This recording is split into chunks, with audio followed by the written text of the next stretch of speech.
Salut à tous, on se retrouve pour l'épisode 1688 du Zap Image. Donc aujourd'hui on est le 1er janvier 2022, donc bien sûr à tous, bonne année 2022. J'espère que vous allez réussir tout ce que vous allez entreprendre lors de cette année 2022, que ça soit école, que ça soit boulot, que ça soit sportif, peu importe. Prenez soin de vous, prenez soin de vos proches. Bien sûr les gars, donc à tous, bonne année 2022, on espère que ça sera encore une année riche en football. Moi j'espère vous retrouver au moins une fois tous les jours les gars, en vous parlant bien sûr de l'actualité du foot, donc bien sûr une bonne année à vous tous.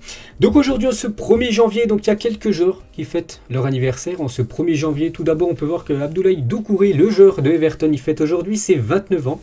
On peut voir aussi que Sardan Azmoum, un joueur pisté par l'équipe de Lyon, il fête aujourd'hui ses 27 ans. Je sais pas, par exemple, il y a aussi le milieu de l'équipe de Dortmund, Daoud, il fête aujourd'hui ses 26 ans aujourd'hui. Donc voilà la liste des joueurs qui fêtent leur anniversaire aujourd'hui. Le programme du jour, car aujourd'hui, nouvelle année, mais dès le 1er janvier, il y a déjà des matchs en Première Ligue. Regardez les 4 matchs, enfin plutôt les 3, vu qu'il y a un match qui est reporté. Donc dans quelques minutes, Arsenal contre Manchester City. Donc c'est le premier gros choc pour cette année 2022. N'oubliez pas que Mikel Arteta, le coach des Gunners, ne sera pas sur le banc de Arsenal, vu qu'il a le Covid. C'est dommage pour lui, parce qu'il aurait pu retrouver son ancien club. N'oubliez pas que c'était l'ancien adjoint de Pep Guardiola. Bref, donc Leicester Norwich reporté à 16h tout à l'heure, Watford contre Tottenham à 18h30, Crystal Palace contre West Ham. Bien sûr, on reparlera de tous ces matchs demain. Donc voilà le programme de la journée en pelle. Il n'y a pas d'autres matchs dans les autres championnats. Ensuite, un petit coup d'œil au classement de cette première ligue avant les matchs du jour. Donc City, n'oubliez pas, City a quand même 8 points d'avance sur l'équipe de Chelsea. Chelsea 1 point d'avance sur l'équipe de Liverpool. Mais Liverpool un match en retard. Arsenal 4e, on peut voir West Ham 5e. Et Manchester United 6e actuellement du classement. Et si on regarde toujours avec ce championnat anglais, le top 6 de l'année 2021, donc en gros depuis janvier jusqu'à cette fin décembre. Donc c'est l'équipe de Manchester City qui a pris le plus de points en 44 matchs, 110 points pour Manchester City, c'est énorme, il devance largement l'équipe de Chelsea. On peut voir là l'écart, c'est quand même énorme. Donc Chelsea 2e, à Liverpool 3e, c'est la 3e équipe en Angleterre qui a pris le plus de points sur cette année 2021, enfin l'année dernière, vu qu'on est en 2022. Donc voilà le top 6 de l'année 2021 en PL.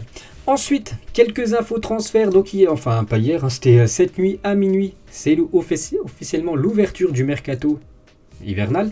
Et bien sûr, il y a déjà quelques infos. Donc tout d'abord officiel, Brian Brobey, un jeune joueur puissant, un attaquant de 19 ans, est prêté pour le reste de la saison à l'Ajax par le RB Leipzig. Donc voilà ce joueur, direction, il change de club tout simplement. On va parler de Arsenal qui veut prolonger Bukayo Saka lié jusqu'en 2024. Donc il va devoir faire aux avances de Liverpool qui surveille ce dossier de très près. Donc vous savez que c'est une jeune pépite du côté des Gunners. Donc il devrait, Arsenal aimerait le prolonger, mais le problème c'est que Liverpool aimerait le recruter. Donc je pense quand même qu'il va prolonger du côté de Arsenal. En plus il est décisif tout le temps, il joue avec la sélection anglaise. Donc voilà, il devrait normalement prolonger du côté des Gunners, mais attention à Liverpool. Concernant Philippe Clement, on avait parlé hier que potentiellement il pouvait être le futur coach de l'AS Monaco, et ça se confirme. Donc l'actuel entraîneur du club de Bruges est sur le point de devenir le prochain entraîneur de l'AS Monaco. Ça pourrait être officiel dès cette fin de week-end, dès demain. Donc voilà les gars, c'est imminent. Philippe Clement, peut-être le futur coach de cette équipe de Monaco, il devrait remplacer Niko Kovac. On va parler de Reece James, donc je vous avais dit qu'il était blessé, et du coup on connaît sa durée, la disponibilité, donc ça sera 6 semaines pour le défenseur droit anglais. Donc il est blessé aux ischio-jambiers, donc bon rétablissement à lui. Un autre joueur anglais blessé, c'est l'attaquant Jamie Vardy. Ça c'est un gros coup dur pour l'équipe de Leicester. Donc lui aussi touché aux ischio-jambiers, je crois, c'est la même blessure. Bref, Vardy pourrait manquer 3-4 semaines de compétition. Bon rétablissement bien sûr à Jamie Vardy. Comme j'ai dit, il va manquer beaucoup à Leicester. Quelques infos mercato, rumeurs de transfert, vu qu'on est en plein mercato bien sûr. Donc Arsenal aurait fait de Jonathan David sa piste prioritaire pour remplacer Alexandre Lacazette. Voilà, parce qu'Arsenal pourrait peut-être déjà remplacer Lacazette. Pourtant c'est quand même le brassard, c'est lui le capitaine actuellement des Gunners. Donc il penserait tout simplement à l'attaquant canadien qui va être vraiment convoité par pas mal de grosses équipes lors du prochain mercato. Donc voilà, les Gunners aimeraient le meilleur actuellement buteur du championnat français. Concernant Manchester United, serait prêt à payer la clause de 20 millions d'euros pour Julian Alvarez. Donc c'est un joueur de River Plate, c'est un joueur argentin que je connais pas. Je vais pas vous mentir, je connais pas du tout le joueur parce qu'il évolue en Amérique du Sud. Donc il pourrait peut-être venir en Europe du côté des Red Devils. Pour rappel, le contrat du joueur expire le 31 décembre 2022, donc dans quasiment un an, jour pour jour, il sera plus sous contrat du côté de River Plate, et Manchester aimerait l'acheter tout simplement. L'AC Milan n'abandonne pas la piste. Romain Fèvre. Brest demande 15 millions d'euros pour son joueur, qui avait déjà été beaucoup convoité lors du dernier mercato. Du coup, il était resté du côté de Brest. Milan réfléchit mais envisage de bouger concrètement plutôt l'été prochain que pendant ce mercato hivernal. Toujours avec les infos transferts, donc Andreas Christensen, donc un défenseur de Chelsea, n'a pas l'intention de prolonger à Chelsea suite à l'intérêt du Barça. On sait que le Barça, il y a déjà Azpilicueta, un autre joueur aussi en fin de contrat du côté des Blues, qui plaît énormément du côté du Barça. Il y a aussi le défenseur danois Christensen. C'est vrai que le Barça, les gars, maintenant cherche plus des joueurs vraiment achetés très cher. C'est vrai qu'ils ont fait Ferran Torres à plus de 55 millions d'euros. Ils aimeraient vraiment maintenant acheter des joueurs, enfin surtout accueillir des joueurs en fin de contrat, dont Christensen, dont, comme j'ai dit, Azpilicueta juste avant. Voilà, tous ces joueurs qui sont en fin de contrat dans quelques semaines. Donc c'est ça maintenant les objectifs du FC Barcelone. Donc voilà, lui pourrait prendre la direction de l'Espagne. Concernant ce joueur que je connais pas, mais voilà, c'est une info officielle. Donc Hugo Siquet quitte le Standard de Liège et s'engage à Fribourg en Allemagne. Donc bonne chance à lui dans le championnat allemand. Le FC Barcelone est sur le point de signer l'ailier de 17 ans Fabio Blanco, un joueur de Francfort. Je ne sais pas si vous le connaissez, les gars. Je l'ai déjà vu jouer, donc c'est voilà, une jeune pépite.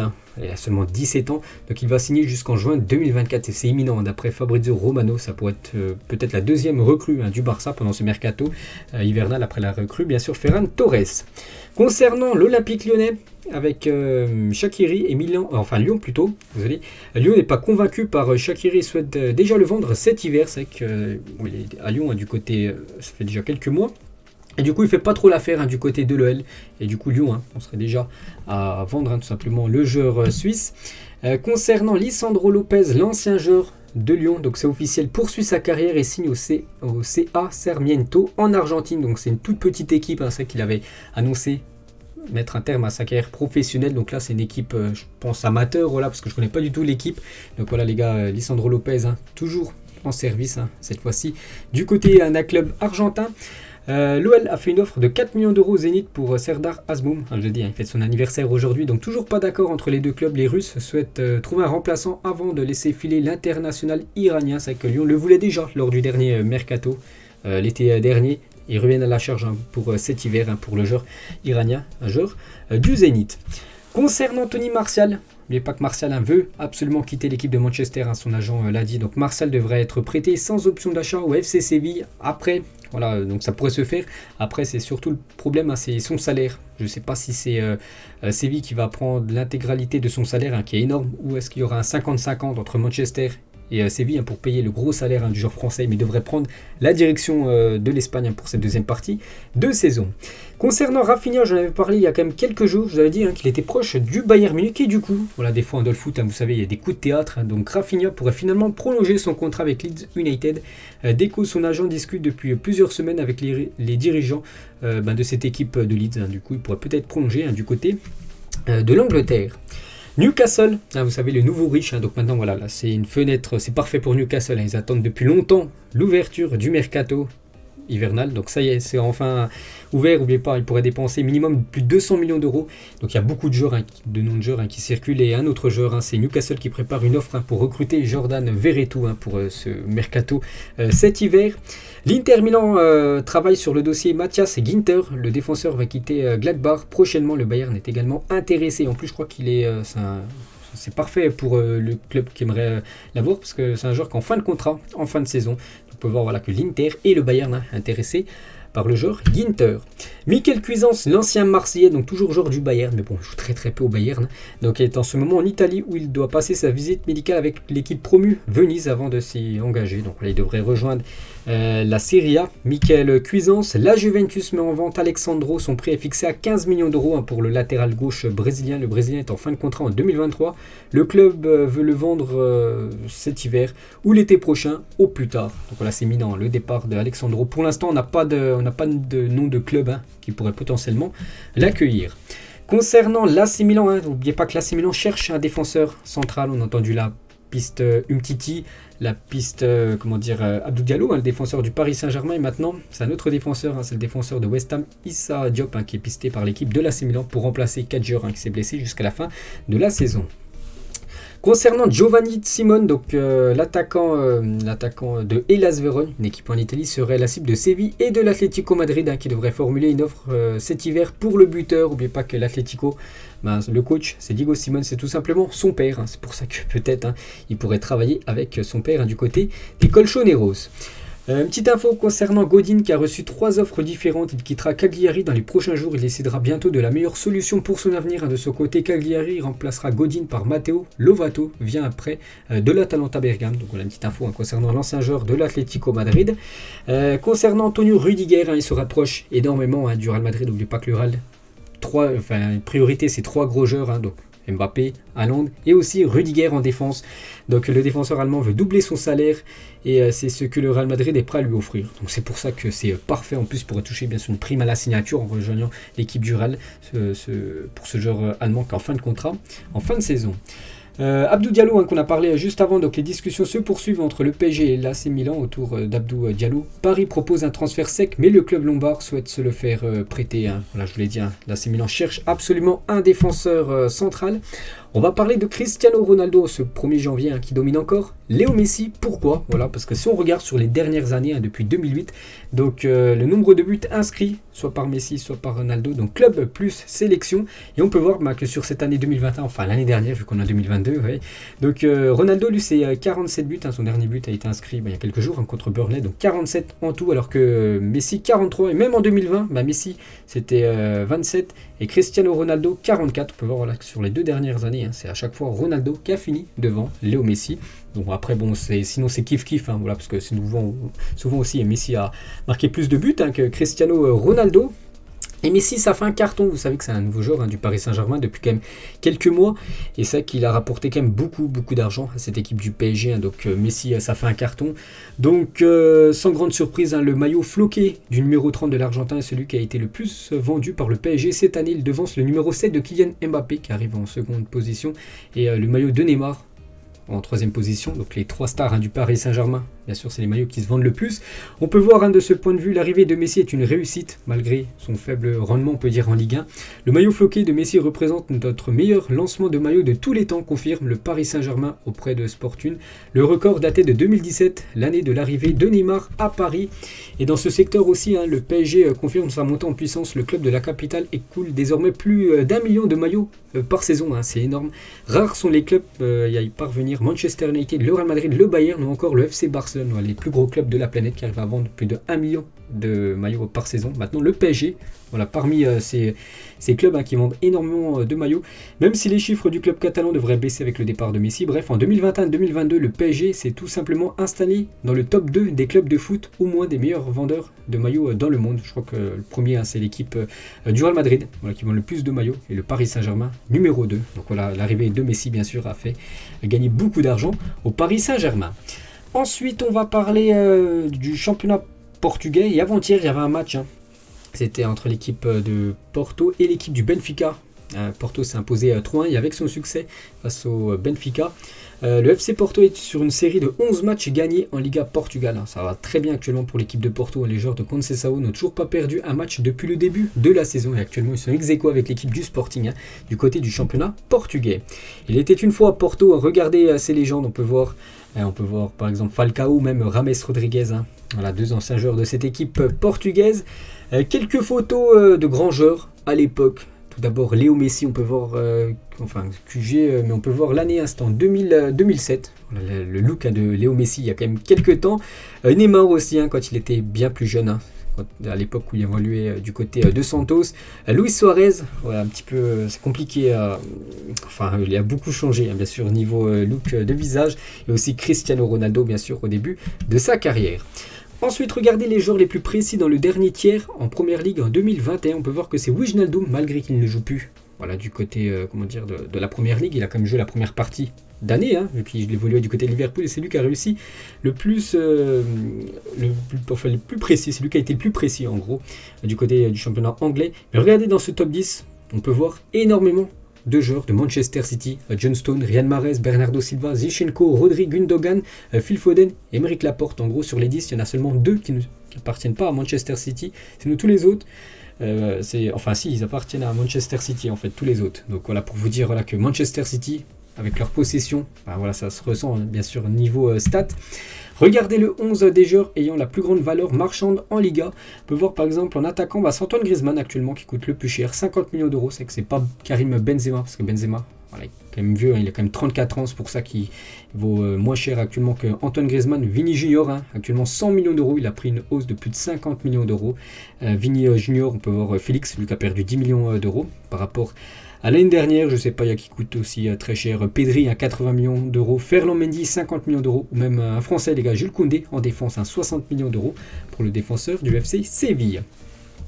Toujours avec la Liga, on va parler de Tchouaméni, est élu joueur du mois de décembre en Liga pour le joueur du Betis Séville. Félicitations à lui. Donc voilà, félicitations à ce joueur espagnol. Toujours avec la Liga, donc la Liga dévoile les droits télé des clubs de première et deuxième division sur la saison 2020-2021. Donc en gros, quels sont les clubs qui récupèrent le plus d'argent grâce aux droits télé. Vous savez que les droits télé, voilà, ça permet aux clubs de gagner beaucoup d'argent. Et si on regarde ce tableau que je vais agrandir, comme ça vous verrez bien mieux. Donc nous on regarde surtout la partie de gauche parce que c'est les clubs de première division. Et on peut voir voilà, que le club qui récupère le plus d'argent, c'est l'équipe qui a 165 millions d'euros. C'est l'équipe du FC Barcelone, 165 millions d'euros même pour le Barça avec les droits télé. Juste devant le Real Madrid, 163 millions d'euros pour le Real. Et l'Atlético, 130 millions d'euros. Donc les trois gros clubs espagnols touchent beaucoup d'argent. On peut voir par exemple avec un autre club comme Osasuna, voilà, 49 millions, alors que bien sûr le Barça c'est 3 fois plus. Voilà, les gros clubs espagnols bien sûr ils gagnent beaucoup d'argent grâce aux droits télé. Demain le Real Madrid les gars, voilà, match de Liga. Et on peut voir, bon ce ne sera pas ce match là, mais le dernier match du Real Madrid, il y a quelques jours, c'était le 400e match de Liga pour Karim Benzema. Et c'était aussi le 200e match de Liga pour Casemiro, le milieu brésilien. Et concernant ce futur match du Real Madrid, je vous ai dit les gars, c'est demain contre l'équipe de Retafe. Et le coach de cette équipe, il a dit: le Real Madrid a les meilleurs jeunes joueurs de Liga. Nous préparons le match en pensant que nous allons gagner. Pour que cela se produise, on va devoir bien travailler. Après on verra ce qui se passe. On est prêt pour le match, pour ce gros match demain. Enfin ce premier match tout simplement pour cette année 2022 pour ces deux clubs. Et toujours avec l'entraîneur de Retafe, il a dit: le Real Madrid inspire toujours le respect. Nous avons aimé Santiago Bernabéu. Et je sais par mon père qu'il est un excellent président. Mais je pense que Florentino Pérez est le meilleur président de l'histoire du Real Madrid. Donc énormément de respect de ce coach de Retafe envers le président du Real, Florentino Pérez. Une déclaration de Ryan Gravenberch, donc pisté par l'équipe du Real Madrid. Donc c'est un jeune joueur, il a seulement 19 ans, il évolue du côté de l'Ajax Amsterdam. Il a dit: Zinedine Zidane était mon idole en Ligue des Champions par rapport à sa manière de jouer, sa technique, son intelligence. Je l'aimais beaucoup, tu essayes de l'imiter un peu, d'apprendre bien sûr. Il s'inspire des plus grands. Voilà, quand tu t'inspires de Zidane, c'est que tu as tout compris dans le football. On va parler d'un problème les gars pour le Qatar. Vous savez que le Qatar, c'est le pays qui organise la future Coupe du Monde à moins d'un an du début de la Coupe du Monde au Qatar, qui débutera en novembre 2022. AP révèle que le pays ne peut aujourd'hui proposer que 90 000 chambres d'hôtel pour 1,2 million de supporters attendus sur place. Voilà, donc ça pose bien sûr un souci. Vous pouvez voir bien sûr qu'il y aura beaucoup de supporters qui vont venir soutenir leur pays. Puis il n'y aura seulement que 90 000 chambres d'hôtel disponibles. Donc où vont dormir tous ces supporters? Ça c'est un gros problème pour le Qatar. Le classement des gardiens ayant réalisé le plus grand nombre d'arrêts en match de championnat dans le top 5 européen. Le premier, c'est le gardien Emiliano Martinez, le gardien de Aston Villa, les gars. Donc on peut voir que c'est lui, le meilleur ratio devant Ramsdale, le gardien de Arsenal, et troisième, Ilan Meslier, un gardien français. Donc le gardien de Leeds United. On peut voir le reste du classement. Ensuite, une petite déclaration de David Neres. Bon, elle date il y a quand même quelques mois. Un jour, Erik ten Hag, donc l'entraîneur de l'Ajax, s'est plaint de mes cheveux et je lui ai dit de prendre soin d'abord de ses propres cheveux et je prendrai ensuite soin des miens. Donc le problème, c'est que l'entraîneur de l'Ajax, il est chauve, il n'a pas de cheveux. Donc du coup, les deux prochains matchs, il avait été sur le banc, le joueur brésilien. Donc une petite info, on va dire, plutôt marrante. Une déclaration de Wayne Rooney sur ce joueur Park. Je pense que les plus jeunes ne connaissent pas ce joueur. C'est un ancien très grand joueur de l'équipe de Manchester United. Si vous dites à des enfants de 12 ans, Jin-Sung Park, ils ne savent peut-être pas qui il est. Pourtant, tous ceux d'entre nous qui ont joué avec Park savent qu'il a été presque aussi important que Cristiano Ronaldo pour notre succès. Il a évolué en fait à l'époque avec Cristiano Ronaldo, quand CR7 bien sûr évoluait du côté de Manchester dans les années 2007. Et bien sûr, c'était un très très bon joueur, un joueur coréen, Jin-Sung Park, qui était très bon du côté des Red Devils. Un petit flashback en ce jour en 2015, donc c'était en 2021, donc il y a quelques jours, bref. Barcelone a établi un nouveau record pour le plus grand nombre de buts marqués par une équipe espagnole au cours d'une année civile. Donc je vous ai dit, c'était en 2015. Bref, donc 180 buts de janvier 2015 à décembre 2015, c'est énorme. 51 victoires, 5 trophées, pas une mauvaise année pour l'équipe de Luis Enrique, c'est incroyable. C'était le grand FC Barcelone, ils avaient gagné, je me souviens, la finale de Ligue des Champions contre l'équipe de la Juventus. Marche arrière en Italie avec la flambée des cas Omicron, donc le Covid. Le gouvernement décrète une capacité de 50% des stades contre 75% avant.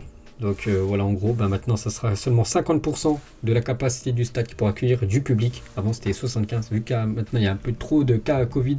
Donc bien sûr, ça descend la jauge. Ensuite, la Confédération asiatique a annoncé ce matin que la Syrie jouera ses 2 prochains matchs à domicile pour la qualification de la Coupe du Monde sur terrain neutre, sans préciser les raisons. Dernier de leur groupe, les Syriens peuvent toujours se qualifier pour les barrages. Donc il n'y a aucune raison, on ne sait pas pourquoi ils devront jouer leurs 2 prochains matchs. Pas chez eux, tout simplement, sur terrain neutre. Donc voilà une petite info concernant cette équipe de la Syrie.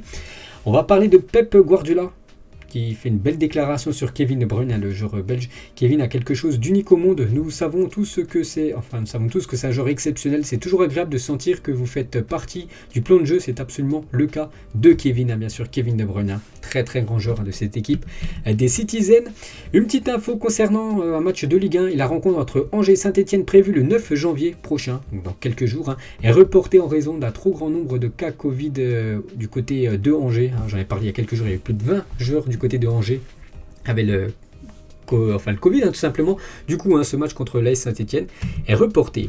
Ronaldinho sur Mbappé, je pense que la Ligue des Champions est quelque chose qui lui manque et ce serait merveilleux s'il a gagné avec le Paris Saint-Germain, bien sûr. Voilà, c'est ce qu'on espère tous en fin de saison, que Mbappé et le PSG remportent cette Ligue des Champions. Ce 11 du Borussia Dortmund à l'époque, avec des grands joueurs, bien sûr, on peut voir Mario Götze, Marco Reus, on peut voir Robert Lewandowski à l'époque, quand il évolue encore du côté de Dortmund, voir Subotic, Hummel, ou même Piszczek, le défenseur polonais, un défenseur droit de cette équipe, cette grande équipe du Borussia Dortmund. Petite info concernant Mathieu Valbuena, l'OM a été condamné dans le cadre de son procès avec Mathieu Valbuena à verser plus de 568 000 euros. Donc ce conflit datait de 2014, donc il va récupérer beaucoup d'argent, l'ancien joueur de l'OM. 4 Ligues des Champions en 5 ans, quelle performance pour cette équipe du Real Madrid. Ils ont fait quand même 3 Ligues des Champions d'affilée, une qu'ils n'avaient pas remporté. En gros, ils ont fait 2014, c'était ça, 3 d'affilée, parce que 2014, 2015, ça a été le Barça qui l'avait gagné contre la Juve, puis après, le Real avait gagné encore les 3 autres. Voilà, donc bien sûr, c'est une équipe qui a remporté quand même 13 fois la Ligue des Champions, cette équipe madrilène. Et Ronaldo, R9, il a dit: dans ma génération, le niveau était beaucoup plus élevé qu'aujourd'hui, sans vouloir rabaisser Messi et Ronaldo. Il y avait Zidane, Figo, Rivaldo, moi et Ronny. À mon époque, c'était une génération dans laquelle être le meilleur était beaucoup plus difficile qu'actuellement. Voilà, que la génération, on va dire, Messi et Ronaldo. Donc voilà les propos de Ronaldo R9. Toujours avec le Real, donc c'est 3 hommes qui ont fait les beaux jours du Real Madrid. 3 grands coachs, Zinedine Zidane, José Mourinho et Carlo Ancelotti. 3 grands coachs de cette équipe madrilène. Ne jamais provoquer Cristiano Ronaldo.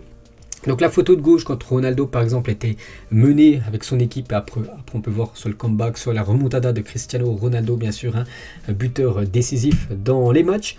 Il y a 9 ans, le Barça entrait dans l'histoire en alignant un 11 100% issu de la Masia, donc le centre de formation Blaugrana face à Valence en championnat. Tous les joueurs sortaient du centre de formation Blaugrana. On peut voir quand même 10 Espagnols et un Argentin, bien sûr. L'Argentin, c'est Léo Messi. Ensuite, les pertes de Chelsea seraient de 173 millions d'euros pour le dernier exercice. En gros, ils ont perdu beaucoup d'argent à cette équipe de Chelsea. Pourtant, ils ont gagné la Ligue des Champions, ce qui amène beaucoup d'argent. On peut voir là quand même qu'ils ont perdu beaucoup d'argent, peut-être par rapport au transfert. Petite info concernant les Blues. Ils nous ont quittés en 2021, donc l'année dernière. Donc Christophe Revaux, ancien gardien, je me souviens, de Toulouse, 49 ans. Gerd Müller, 75 ans. Jean-Pierre Adams, 73 ans. René Maleville, grand supporter de l'OM, 73 ans. Et Bernard Tapie, 78 ans. Et d'autres qui le repoussent tous en paix, bien sûr. Voilà, tous ces joueurs ou, par exemple, supporters de football. Alors, on pense tous à eux. Alexander Ceferin, un mondial tous les 2 ans, ça ne se fera pas. Parce qu'on parle beaucoup d'un mondial tous les 2 ans. Mais d'après Ceferin, les gars, voilà, ce format de tous les 2 ans une Coupe du Monde, ça ne sera pas pour maintenant. La jauge de 5000 places devrait être remplacée par un pourcentage de la capacité du stade accueillant une rencontre professionnelle. Donc vous savez qu'actuellement, à partir de lundi, les stades, ça sera maximum 5000 personnes. Mais du coup, ils devraient prendre par rapport à la proportion du stade. Par exemple, la capacité de l'OM, c'est quasiment 70 000 places, donc ce sera pas seulement 5 000 places, sera par rapport à un pourcentage de la capacité du stade. Voilà, on va dire que cette règle a changé. Une photo de l'ancien défenseur de l'AC Milan, Maldini, l'un des meilleurs défenseurs de l'histoire du football. Benasser est prêt pour la Coupe d'Afrique des Nations qui commence dans 9 jours, c'est le 9 janvier, le début de la CAN, bien sûr, l'Algérien est prêt. La même chose du côté du Maroc, les joueurs marocains ont effectué leur premier entraînement aujourd'hui en vue de la CAN. Les voyez-vous aller au bout de la compétition? Bien sûr, c'est une équipe favorite. Pour rappel, les Lions de l'Atlas ont remporté cette édition seulement une seule fois. La CAN, c'est en 1976. Et ça remonte il y a bien longtemps. Bien sûr, ça fait longtemps que le Maroc n'a pas gagné la Coupe d'Afrique des Nations. Une photo de 3 équipes du FC Barcelone lors de ces dernières années, bien sûr. Le Barça avant survolait le football européen.